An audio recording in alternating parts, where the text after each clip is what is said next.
सर्व स्वामी भक्तांना नमस्कार. आपला आजचा दिवस स्वामी कृपेने सुख समाधानाने जावोत आणि तुमच्या सर्व इच्छा आकांक्षा स्वामी कृपेने पूर्ण होत ही स्वामीचरणी प्रार्थना. स्वामी भक्तांनो, स्वामींची नित्यसेवा कशी करावी? स्वामींची मूर्ती आपल्या घरात ठेवावी का नाही? दररोज स्वामींना कोणता नैवेद्य दाखवावा? स्वामींच्या सेवेविषयी समज गैरसमज याची सर्व माहिती आपण आजच्या व्हिडिओमध्ये पाहणार आहोत. त्यासाठी व्हिडिओ शेवटपर्यंत पहा, कुठेही स्किप करू नका आणि चॅनलवरती नवीन असल्यास चॅनलला सबस्क्राईब मात्र जरूर करा.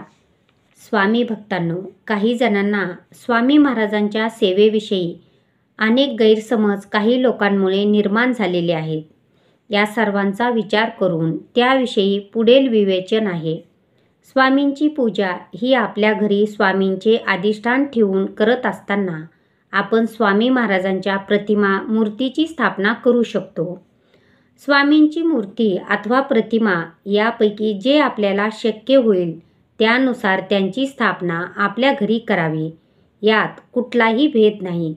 बरेच लोक सांगतात की स्वामींची मूर्ती घरात ठेवू नये, कारण त्यावर रोज अभिषेक करावा लागतो, दर गुरुवारी षोडोपचार पूजा करावी लागते, रोज नैवेद्य आरती करावी लागते इत्यादी. पण हा केवळ गैरसमज आहे, बाकी काही नाही. स्वामी महाराज हे भक्तवत्सल आणि भक्त अभिमानी आहेत. आपल्या भक्तांनी केलेली तोडकी मोडकी पूजाही ते अतिप्रेमाने स्वीकार करतात. गजेंद्राने आर्ततेने अर्पण केलेल्या केवळ एका कमल पुष्पाने धावून येणारा आणि कोट्यावधी भक्ताचे केवळ नामस्मरण कल्याण करणारा पूर्ण ब्रह्मा अपुऱ्या पूजाअभावी आपल्यावर रागवेल ही भावनाच मुळात चुकीची आहे. तेव्हा स्वामी महाराज रागवतील ही भीती स्वामी भक्तांनी मनातून काढून टाकावी. जसे जमेल ना तशी स्वामींची पूजा भक्ती व सेवा करावी. स्वामी भक्तांनो, दुसरी गोष्ट म्हणजे स्वामींची प्रतिमा घरी ठेवावी तर ती कशी व कोणती ठेवावी? कारण स्वामींच्या मूर्तीविषयी थोडेसे जास्तच गैरसमज स्वामींच्या प्रतिमेबद्दल काही लोकांनी निर्माण केलेले आहेत. तेव्हा आपण ते गैरसमजविषयी काय सत्यता आहे ते तपासून पाहू. अनंतकोटी ब्रह्मांड नायक राजाधिराज योगीराज अक्कलकोट निवासी परब्रह्मा श्री स्वामी समर्थ महाराज यांच्या पूजेच्या प्रतिमेबाबतीत असलेले काही निरर्थक गैरसमज व त्यावर खुलासा.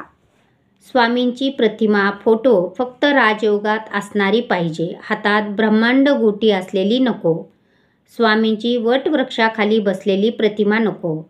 स्वामींच्या मागे गाय उभे असलेली प्रतिमा नको. स्वामी महाराज उभे असलेली प्रतिमा नको. कारण काय तर वरील प्रतिमा या संन्यासी लोकांच्या पूजेसाठी असतात.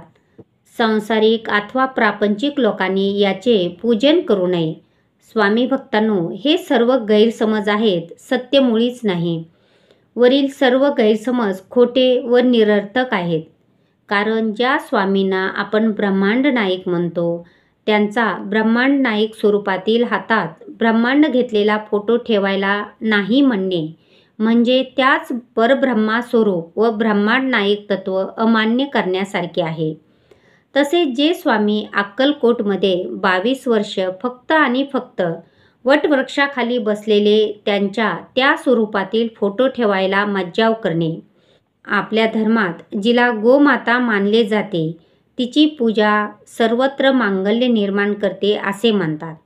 जिच्यात 33 कोटी देवता विराजमान आहेत अशी श्रद्धा आहे. जिचे मूत्र आणि विष्ठा हेही पवित्र मानले जाते, किंबहुना त्याशिवाय कुठलेही मंगल कार्य संपन्न होत नाही. आणि सर्वात महत्त्वपूर्ण म्हणजे स्वामींनी अक्कलकोटमधील आपल्या वास्तव्य काळात ज्या भागीरथी गायला क्षणभरही अंतर दिले नाही, तिच्या मृत्यूनंतर तिची एखाद्या तपस्वी योग्याप्रमाणे उत्सव करून समाधी बांधली. तिच्यासोबतच स्वामींचा फोटो ठेवायला मनाई करणे. जे परब्रह्मा आहेत, भक्तवत्सल भक्त अभिमानी आहेत आणि भक्ताच्या पाठी सदैव उभे आहेत, त्यांच्याच उभा असलेला फोटो पूजन करू नये असे म्हणणे चुकीचे आहे. किंवा वरील सर्व प्रकारच्या प्रतिमेचे पूजन करू नये असे म्हणणे हा स्वामींच्या परब्रह्मा तत्वाचा घोर अपमान व अपराध आहे. हा अपराध कोट्यावधी ब्रह्महत्यापेक्षाही मोठा आहे. स्वामींच्या लीला काळात श्री बाळाप्पा महाराजापासून ते श्री आनंदनाथ महाराजापर्यंत सर्व स्वामी भक्त वटवृक्षाखाली हातात ब्रह्मांड घेतलेला फोटो पूजत असत. ज्यापैकी संन्यासी कमी आणि संसारिक जास्त आहेत, पण त्यांचा कधीच काही अहित झाले नाही.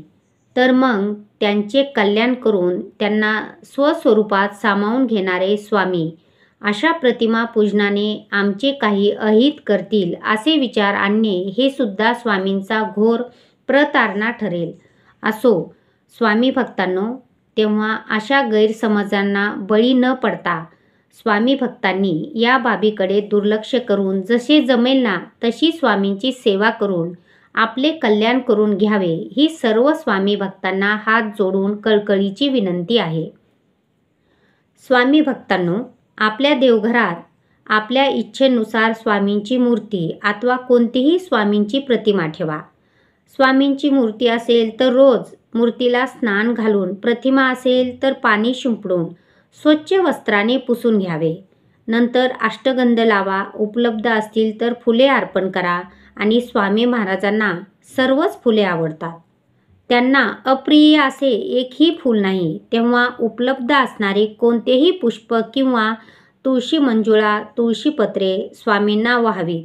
नंतर अक्षदा व्हाव्यात आणि त्यानंतर दीप अगरबत्ती ओवाळून आपण जी भाजी भाकरी खातो त्याचाच नैवेद्य सकाळ संध्याकाळ स्वामींना दाखवावा. एखाद्या वेळी शक्य नसेल तर दूध, साखर, पेढे किंवा फरसाण ठेवले तरी चालेल. केलेली प्रत्येक गोष्ट अगोदर स्वामींना अर्पित करा. नैवेद्याच्या बाबतीत सुद्धा स्वामींना प्रिय अप्रिय असे काहीच नाही. अखिल सृष्टी ही त्यांचीच निर्मिती असल्यामुळे सर्वच पदार्थ स्वामींना प्रिय आहेत. तेव्हा अभक्ष्य मांसाहार सोडून इतर सर्व पदार्थाचा नैवेद्य स्वामी महाराजांना चालतो. ही गोष्ट सदैव लक्षात ठेवा. सकाळी उठल्याबरोबर स्वामींचे नामस्मरण करा आणि घराबाहेर पडताना व बाहेरून घरात आल्यावर प्रथम स्वामीचे दर्शन अथवा स्मरण करा. हृदयात प्रेम, वात्सल्य, ममता ठेवा. आचरण शुद्ध ठेवा. प्राणीमात्रावर दया, कुणाबद्दलही द्वेष, मत्सर ठेवू नका. सर्वांचे कल्याण व्हावे हीच भावना सदैव असू द्या. काही कारणास्तव एखाद्या दिवशी स्वामींची पूजा झाली नाही तर त्याचे दुःख न करता त्या दिवशी स्वामींची अंतःकरणातून क्षमा मागावी व स्वामींचे सतत नामस्मरण करावे. वरीलप्रमाणे आपण परब्रह्मा श्री स्वामी समर्थ महाराजांची पूजा करावी. त्यासोबतच रोज श्री स्वामीचरित्र सारामृत या पोथीचे 1, 3, 7 अध्यायाचे वाचन करावे. रोज श्री गुरुस्तवन स्तोत्र, श्री स्वामीचरित्र स्तोत्र आणि तारक मंत्रासह किमान 3 माळी श्री स्वामी समर्थ मंत्राचा जप करावा. याला स्वामी महाराजांची नित्यसेवा म्हणतात. जो कोणी एवढी स्वामी महाराजांची नित्यसेवा करतो त्यांचे संपूर्ण योगक्षम स्वतः स्वामी महाराज चालवतात असे अभिवचन स्वामी महाराजांनी दिलेले आहे. तेव्हा स्वामी भक्तांनो, आपले जीवन सार्थकी लागावे यासाठी सर्व स्वामी भक्तांनी ही सेवा आवर्जून करावी यासाठी नम्र विनंती. स्वामींची साथ हवी असेल तर सर्व स्वामी भक्तांनी कमेंट बॉक्समध्ये फक्त श्री स्वामी समर्थ लिहा. व्हिडिओ आवडल्यास लाईक करायला अजिबात विसरू नका आणि चॅनलवरती नवीन असल्यास चॅनलला सबस्क्राईब मात्र जरूर करा. श्री स्वामी समर्थ.